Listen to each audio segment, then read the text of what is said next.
26 years of marriage, 3 kids, and a quiet, successful life. That's what I thought I had, until a routine doctor's visit flipped my entire world upside down. One sentence from a nervous young doctor sent everything crashing down. "You've been infertile since birth." In that moment, my kids weren't just my kids anymore. My marriage wasn't just a marriage. It was a crime scene, and I had no idea who I was sleeping next to.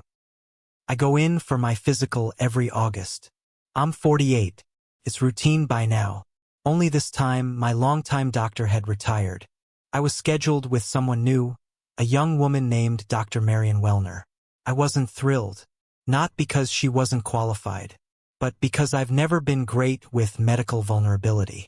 Add in the fact she was maybe early 30s, attractive and confident, and I was already anxious walking in. The nurse did the usual blood pressure, memory recall, ECG. But when Dr. Wellner came in for the exam, I was more focused on keeping my dignity than my health. We got through it. She smiled, polite and professional. "Glad that's over, huh?" I chuckled. "Definitely." Then, just as she was about to leave the room, she paused. "Mr. Miller," she said, "do you have 3 children?" "Yeah," I replied. 2 boys and a girl. "Have you ever adopted a child?" "No." "Why?" She flushed red. "Sorry. I probably shouldn't have brought it up." "No," I said. "You started something. Finish it." She hesitated, then said, "Your file indicates a genetic condition, one that causes permanent infertility. From birth." I don't remember walking out of the building. I drove home like a ghost. It didn't make sense. I had 3 kids. Brad, 24. Mary, 22. William, 20. I saw them born. They looked like me, right? But the more I sat with it, the more the edges started to blur. That night, I requested my full medical records. When they came, I didn't want to believe them. So I called Mark, an old college buddy, now a urologist in New York. I emailed him the files and asked him to confirm what I didn't want to be true. He called back that afternoon. "Yeah, Ted," he said. "It's real. You've been sterile since birth. No possibility of biological children." I thanked him, hung up, and stared at the wall for a full hour. That night, I didn't say a word to Melissa, my wife. She cooked fish like she always did on Wednesdays. We ate with Will, our youngest, who was home for summer before his junior year. I was polite. I listened. I nodded. But inside, I was slipping. When dinner ended, I grabbed Will's glass from the table and cleaned the rim with a sterile swab. Then I raided his bathroom for hair from his brush. Took a t-shirt from the laundry. Swabbed the inside collar. His sneakers. Anything I could find.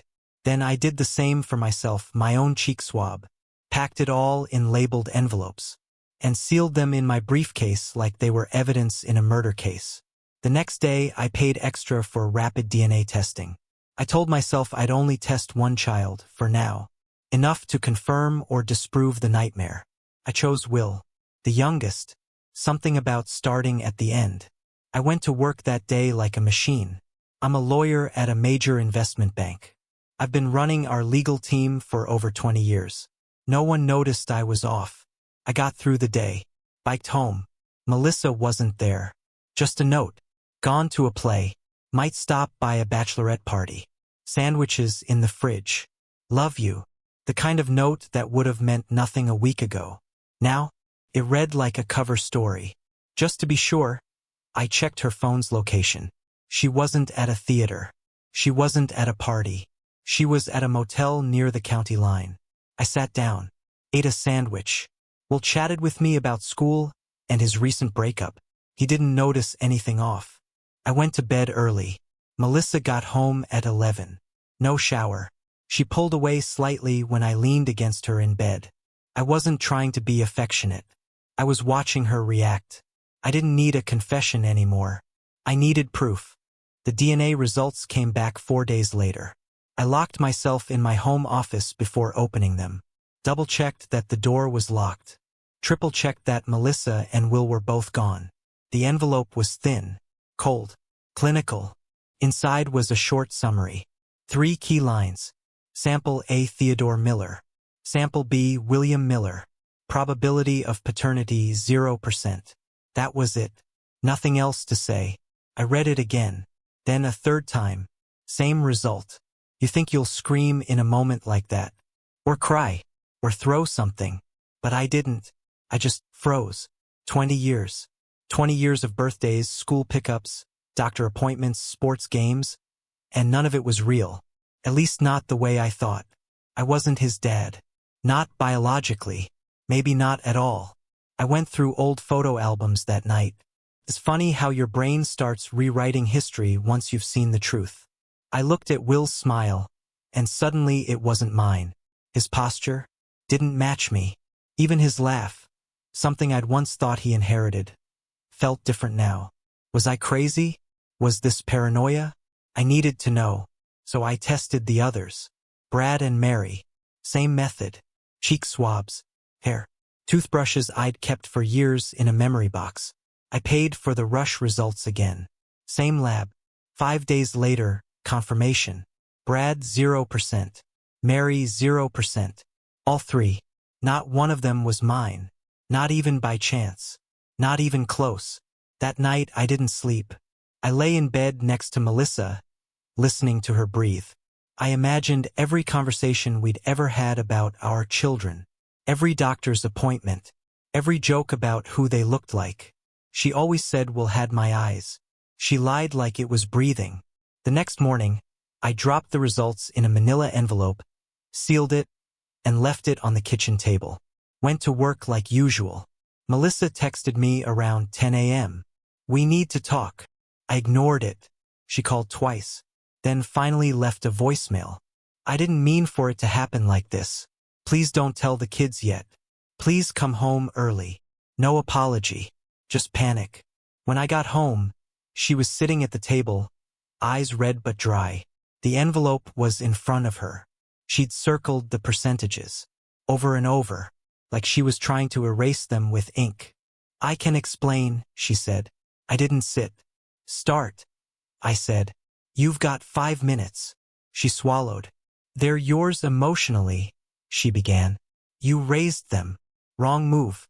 Biologically, I said flatly. She hesitated. No, I nodded once. How many men? Her eyes widened. Ted. How many fathers do my kids have? That shut her up. She folded in on herself, then said the last thing I expected.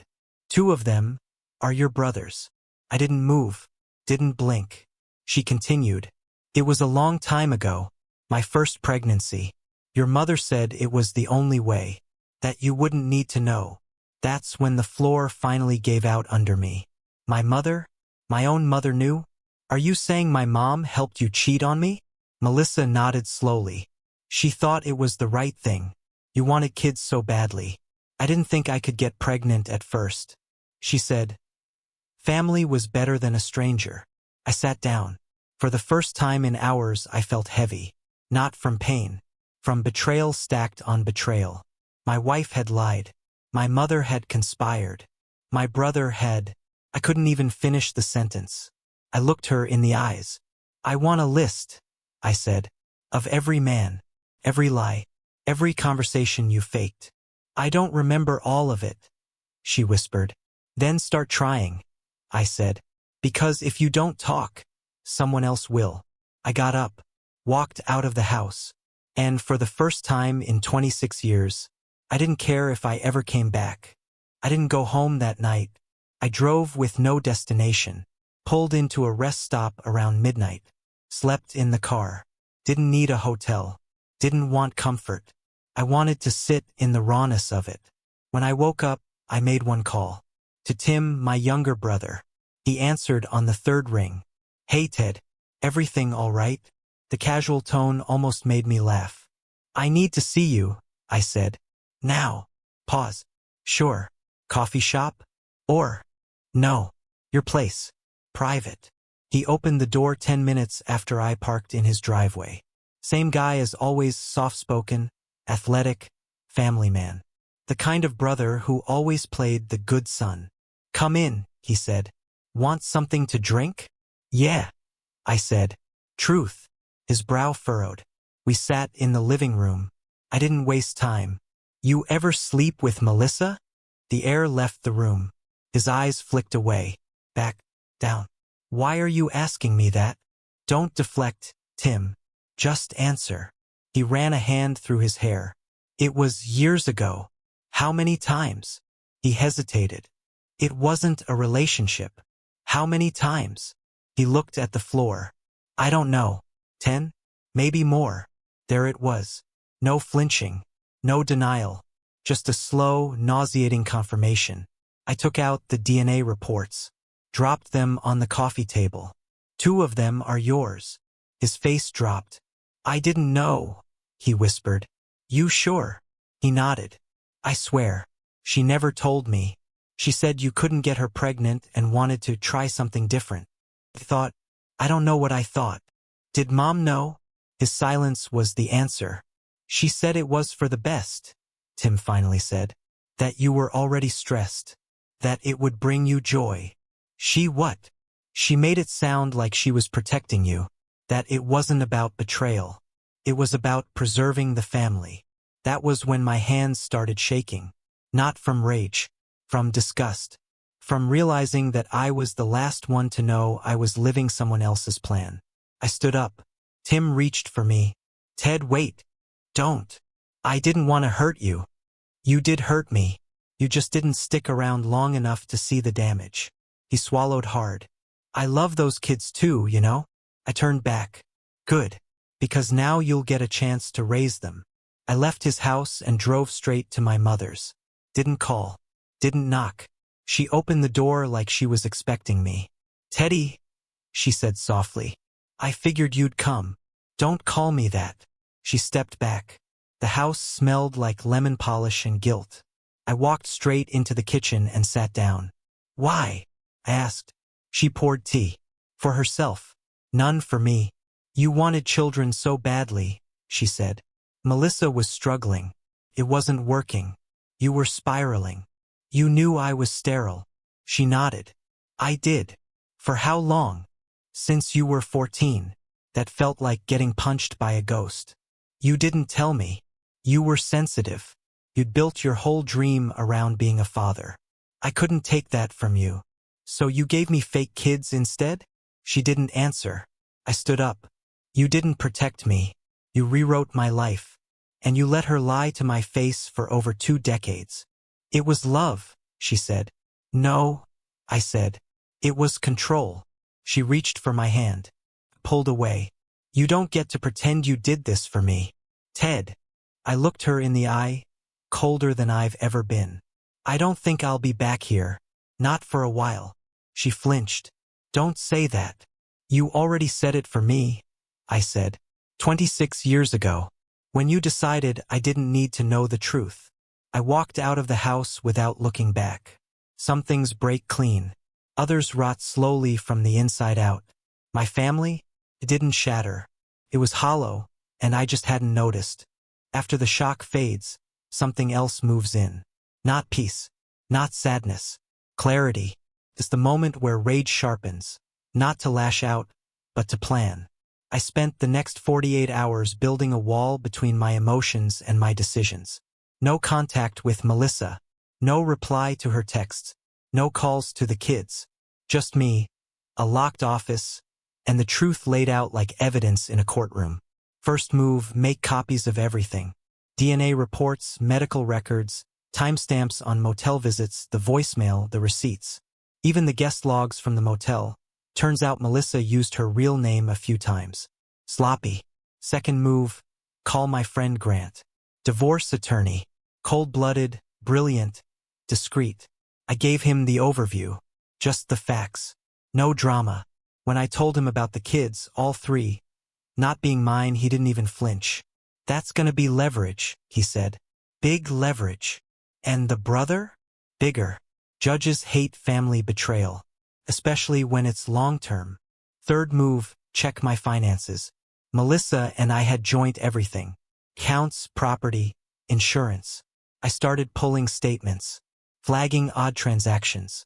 Turns out she'd been treating herself pretty generously over the years.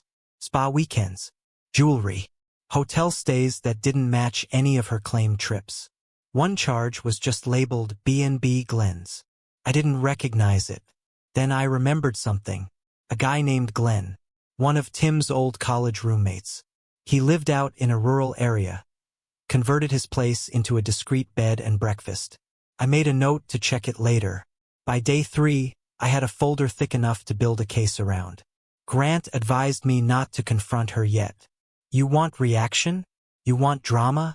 Do it now. You want results? Wait. He was right. So I waited. Played it calm. Let her think I was spiraling. Meanwhile, I started moving money into a personal account under my name only. Perfectly legal. Clean. She wouldn't notice. Then came the final step. Protecting the kids. They were grown. But this was going to nuke the family. I didn't want to weaponize them. But I also didn't want to keep lying. So I wrote each of them a letter. Short. Measured.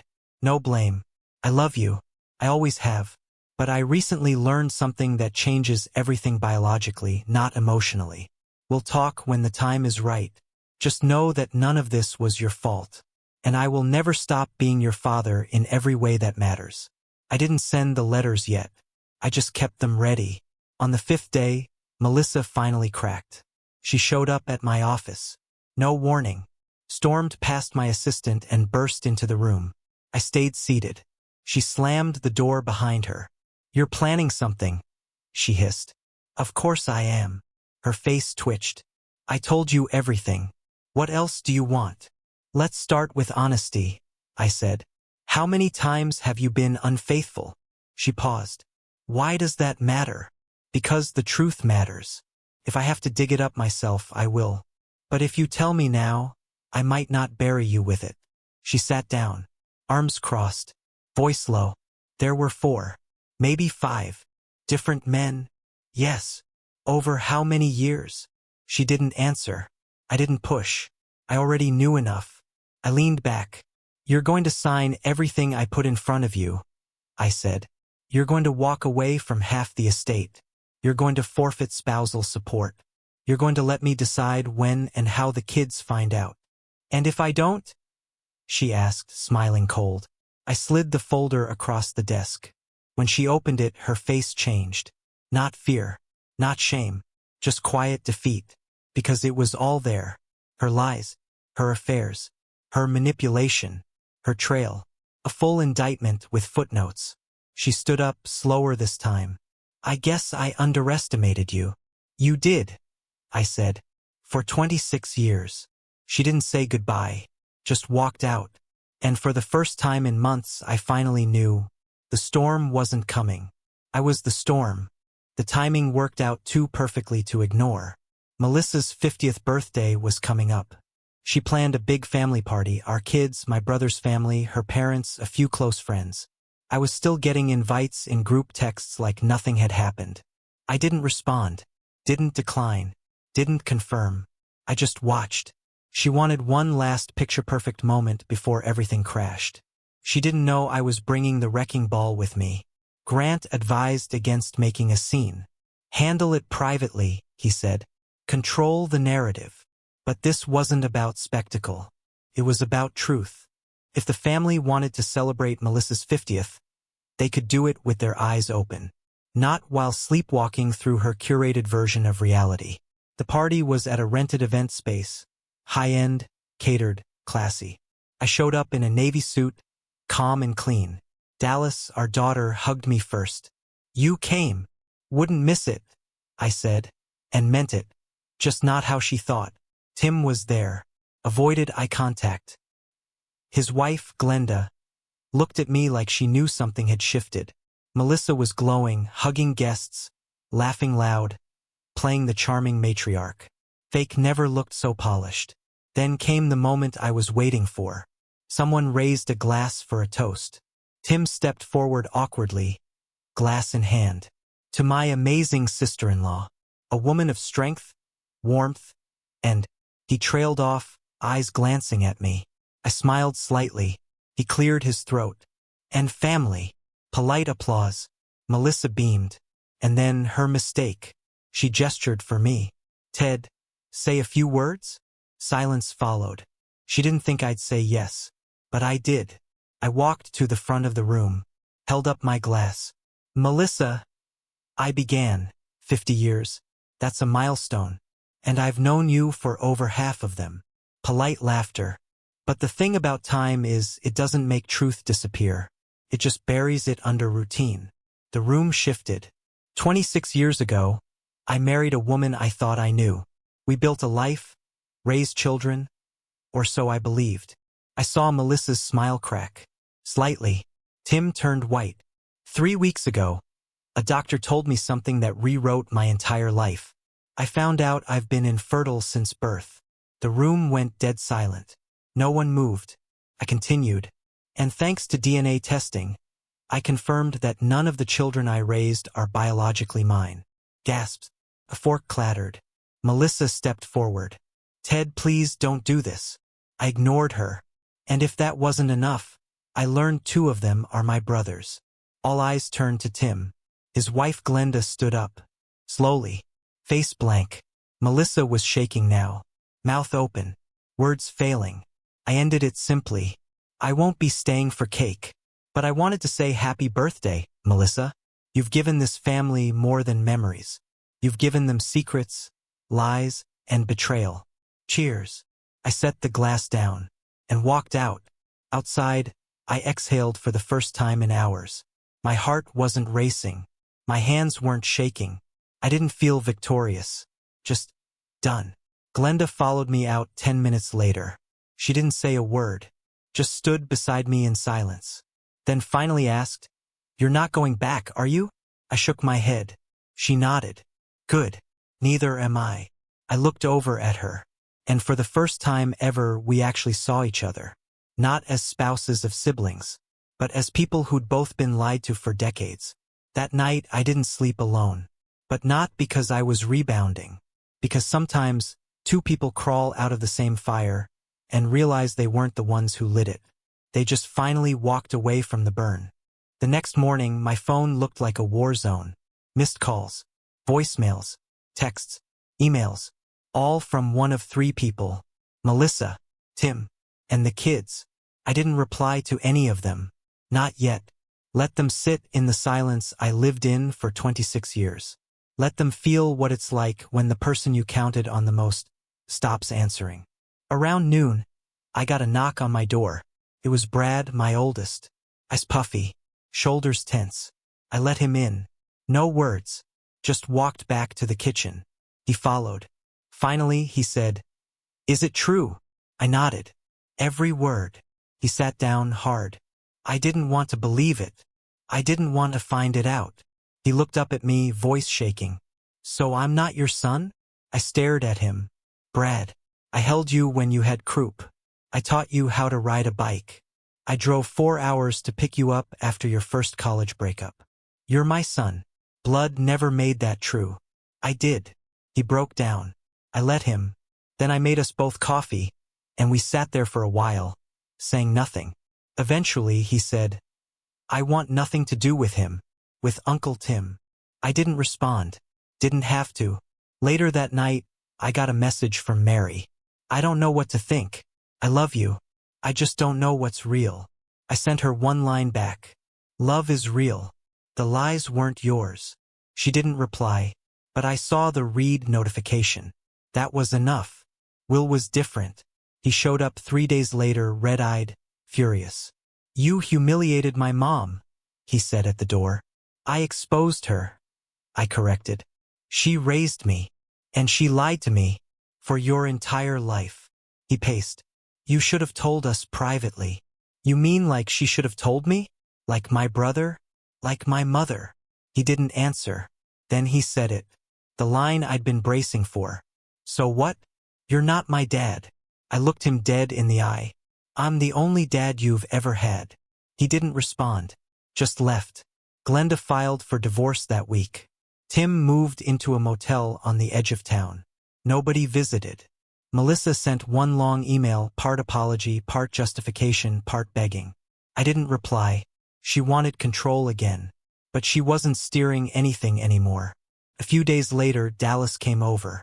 She brought groceries like she used to before everything exploded.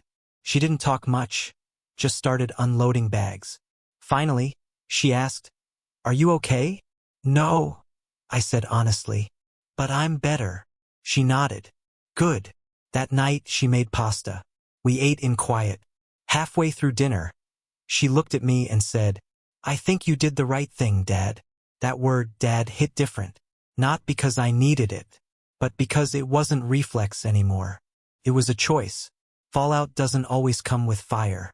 Sometimes it's just a quiet room, filled with the people who stayed, and the silence of the ones who didn't. Divorcing Melissa wasn't hard emotionally anymore. It was math. Assets, accounts, property, pensions, percentages. The damage had already been done. Now it was just about distribution. Grant filed the papers 2 weeks after the birthday party fallout. Melissa didn't contest anything, not at first. Maybe she thought silence would soften me. But when she realized I wasn't playing her old game anymore, she flipped. I got a notice from her lawyer. She was demanding alimony. Alimony. From the woman who lied about 3 children, coordinated with my own mother to cover it up, and slept with my brother for over a decade? Grant nearly laughed when he read it. "She won't get it," he said. "We'll bury this before it sees daylight." Still, it showed me something. She hadn't changed. She wasn't sorry. She was cornered. And now she wanted to negotiate her way out. We set a hearing. Not for custody, kids were grown. Just financials. She showed up in a gray suit and forced humility. I showed up calm, clean, and full of facts. We didn't speak. Just sat on opposite ends of a long conference table while our lawyers did the work. Her attorney tried to position it like Ted built his career while Melissa ran the household. Grant laid down the timeline, dates, records, the DNA reports, the betrayal. Then he dropped the phrase that shut it all down. Calculated deception spanning decades. The room went quiet. Her lawyer tried to pivot, but the judge wasn't buying it. Melissa stared down at the table. Didn't say a word. Final ruling? No spousal support. She got her personal belongings, her car, and a modest portion of the joint savings. I kept the house. The rest stayed with me. Cold. Efficient. Done. Afterward, she waited for me in the hallway. I almost walked past her, but I stopped. Not for her. For me. She looked up. "You hate me." I shook my head. "No, I just don't care about you anymore. And that's worse."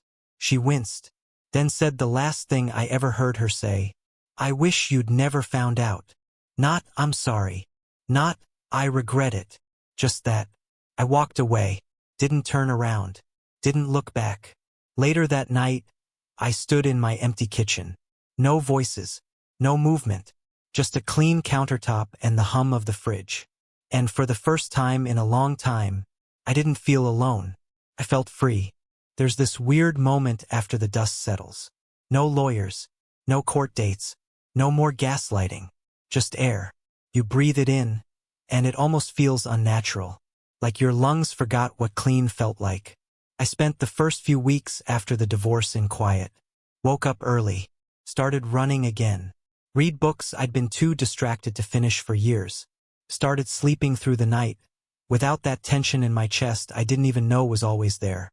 Turns out betrayal doesn't scream. It whispers. All the time. Until you finally make it leave.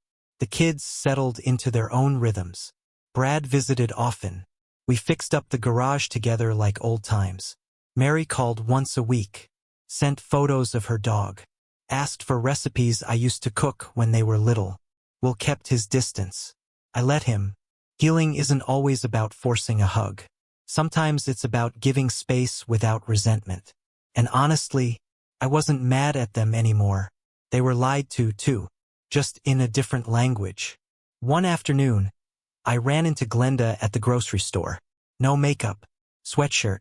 Just like me mid-rebuild. We laughed awkwardly. Talked for longer than we expected. She told me Tim was trying to reconnect. She wasn't interested. "He didn't just betray you," she said. "He disrespected me. For years. Like I wouldn't notice. Like I wouldn't matter." I nodded. "That sounds familiar." She smirked. At least now we matter to ourselves. A week later we grabbed lunch. It wasn't a date, but it wasn't not one. Two people who used to orbit each other, finally speaking from the same planet. We talked about the kids, family, the bizarre pain of betrayal that comes not from strangers, but from people with your face in their wedding photos. Over the next few weeks, lunch turned into dinner. Dinner turned into a weekend trip, nothing fancy. Just a cabin by the lake. We didn't talk about the past much. It wasn't avoidance. It was respect. We both already knew the wreckage. No need to relive it. Now was about what we could build, slowly, carefully, honestly. One night, we sat by the fire. She looked over and asked, "Do you still miss her?" I thought about it, then shook my head. I miss who I thought she was, not who she actually turned out to be. She nodded. Me too. Later, as we packed up to head home, she turned to me and said, "You don't have to prove anything with me. Not being a hero, not being perfect." That hit me harder than I expected, because I didn't realize how much of my identity had been wrapped in that, being the solid one, the reliable one, the fixer. For once, I didn't need to fix anything. I just needed to be real. Freedom isn't loud. It's a clean house with no one lying in it. It's a calendar with no court dates. It's a slow morning with coffee and someone who doesn't make you feel like you're always 5 seconds from an apology. It's breathing and finally knowing it's safe to. They say the best relationships start as friendships. I used to roll my eyes at that. Now, I get it. Glenda and I didn't rush. No big declarations. No forced labels. Just two people showing up one small day at a time. And somehow that was more intimate than anything I'd known in years. We started doing Sunday dinners. Not romantic. Not candlelit. Just good food, real conversation, and music that didn't make you feel like you had to perform. One night, she brought over a bottle of wine and a board game. We laughed harder than we had any right to, and I remember thinking, this is what safety feels like. Not fireworks, just comfort without confusion. Dallas noticed. She came by one evening, saw Glenda's car in the driveway, and raised an eyebrow. "Is this what I think it is?" "Depends what you think it is," I said. She smirked. "It's nice. You seem better with her." I smiled. "I am better with her." She gave me a sideways hug. "I like this version of you," she said. "Not because you're in love again, because you're you again." We took a short trip to the mountains a few weeks later. Just 2 nights. Fresh air. Quiet hikes. Stars that didn't have to share the sky with city light. On the second night, we sat outside wrapped in the same blanket, watching our breath in the cold. Glenda looked at me and said, "I don't need to get married again." "I'm not proposing," I laughed. "I know," she said. "I just need to say it, so you know where I stand." I nodded. "I don't need a contract either," I said. "I just want to be where the truth lives." She leaned on my shoulder. "Then I guess we're home." Meanwhile, the kids kept adjusting. Brad and Mary were around more than ever. Will was slower. I didn't push. But one afternoon he called. Asked to meet for lunch. We sat across from each other at a quiet deli. No tension. Just 2 men finally talking like men. "I was angry," he said. "Still kind of am." "I know," I replied. "Me too." He picked at his sandwich. "You didn't deserve what happened." "No," I said. "But I survived it." He nodded. Then, "You're still my dad." My throat tightened. I always was. After that, something lifted. We weren't fixed. But we weren't fractured anymore. Just reshaped. And that's something you don't expect after betrayal. You think it's all ruin. But sometimes what breaks doesn't end you. It just frees you. By the end of that year, Glenda and I had quietly merged lives. No ring. No audience. But she had a key to my place. I had a drawer at hers. And every morning, one of us made the coffee. It was slow, simple, and exactly right. Glenda woke me up early on a Tuesday. Not with panic.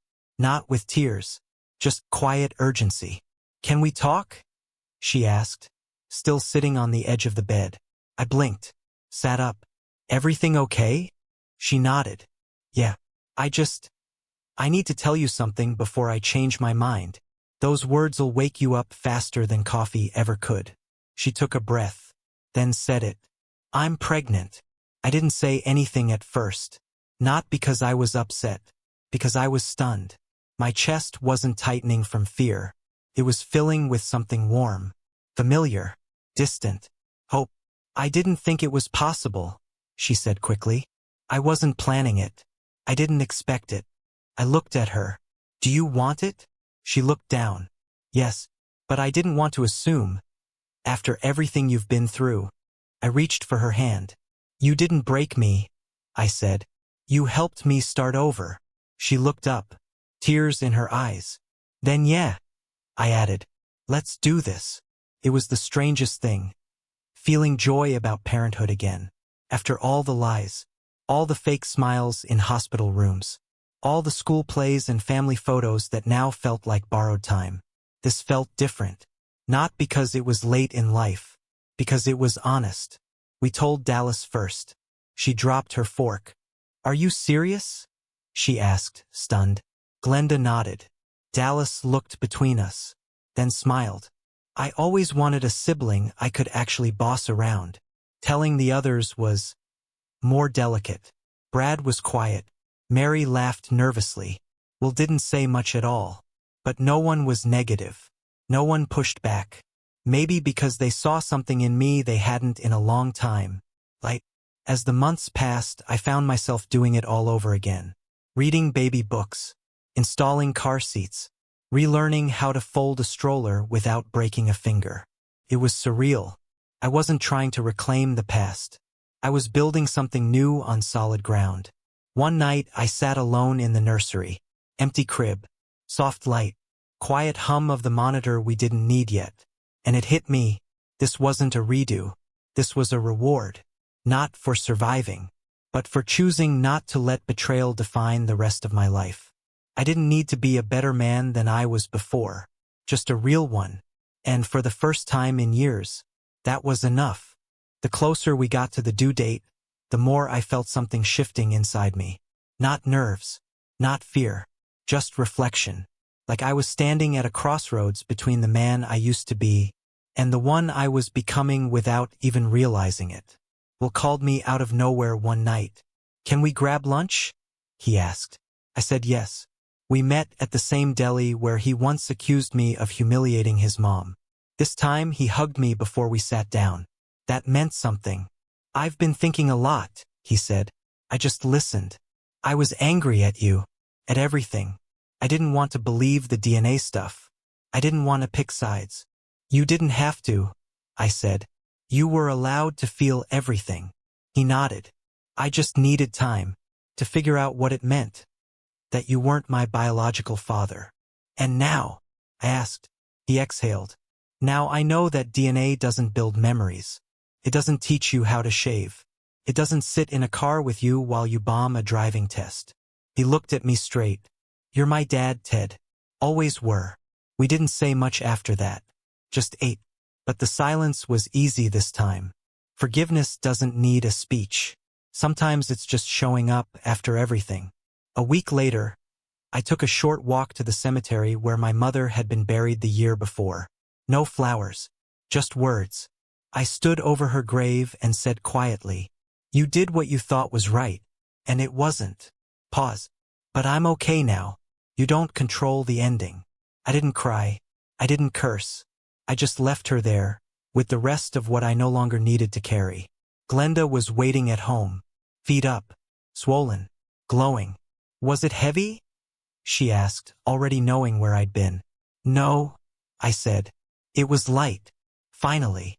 She smiled. Then we're ready. That night, I took the letters I'd written to each of my kids, those quiet, unsent confessions from months ago, and placed them in a drawer. I didn't need to send them anymore. They knew. They saw me. Not as the victim. Not as the man who'd been lied to. But as the man who kept showing up. One more part. One more sunrise. And this chapter would have its final page. She came into the world on a rainy morning. No drama. No emergency. Just a quiet delivery room. Soft music playing. and Glenda's hand wrapped in mine like a lifeline. When they placed her on Glenda's chest, I didn't cry. I just stared, like my soul was recalibrating. This wasn't a second chance. This was a new beginning, one I didn't beg for, but one I earned. We named her Hope, because of course we did. The kids came to visit over the next few days. Dallas held her first, cried immediately, whispered, "She's so lucky." Brad and Mary followed, careful, gentle, respectful. Will came last. He didn't ask to hold her, just stared at her. Then he said, "She's beautiful." I handed her to him anyway. He held her like she might break. "She's my sister," he said. And I said, "Yeah, she really is." We brought her home on a Sunday. No balloons, no big announcement, just us. Her room, that same peaceful hum I hadn't known I missed. Glenda and I took turns on night shifts, traded tired smiles over bottles, learned her rhythms, her cries, her tiny sounds. It was all new, and none of it felt like a repeat. Sometimes I still think about the old life, not out of longing, out of gratitude, because without it, I wouldn't recognize the difference. I wouldn't have known how heavy betrayal was until I felt the weight of peace. People ask if I'm angry, at Melissa, Tim, at my mother, and the answer is no, because they no longer live rent-free in my mind. They were chapters. I finished them, and I didn't let their endings ruin my story. The last thing I'll say is this: if you're in it right now, if you've been lied to, replaced, discarded, you are not broken. You were never broken. They just wanted you to believe that so they could control the story. But the truth? You get to rewrite it. I don't live in the past anymore. I live in morning feeds and diaper changes. In Glenda's laugh when I spill formula on my shirt. In the feeling of Hope's tiny hand wrapping around my pinky finger like she's saying, "Let's keep going." And that's what I'm doing now. No vengeance. No revenge. No pretending. Just moving forward. One honest day at a time.